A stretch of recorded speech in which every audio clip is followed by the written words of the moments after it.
এই কারাগারের ভেতরে যে ভবনটি আজও সংরক্ষিত রয়েছে তার একতলায় বন্দি করে রাখা হয়েছিল ডাক্তার বিধানচন্দ্র রায়কে ও দ্বিতীয় তলায় বন্দি করে রাখা হয়েছিল নেতাজি সুভাষচন্দ্র বসু, দেশবন্ধু চিত্তরঞ্জন দাস এবং দেশপ্রিয় যতীন্দ্রমোহন সেনগুপ্তকে।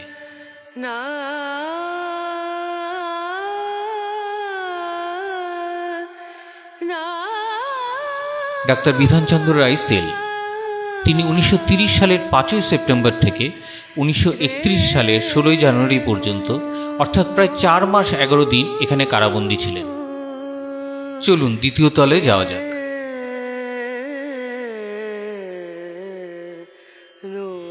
নেতাজি সুভাষচন্দ্র বসু কারাকক্ষ।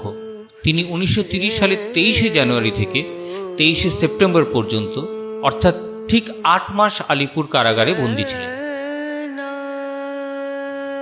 দেশবন্ধু চিত্তরঞ্জন দাস কারাকক্ষ। তিনি 1922 সালের 14ই ফেব্রুয়ারি থেকে 9 আগস্ট পর্যন্ত অর্থাৎ প্রায় 5 মাস 26 দিন এই কারাগারে কাটিয়েছিলেন।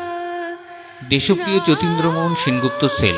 তিনি 1932 সালের 22শে অক্টোবর থেকে 1933 সালের 5ই জুন পর্যন্ত অর্থাৎ প্রায় 7 মাস 14 দিন এই কারাগারে বন্দী ছিলেন।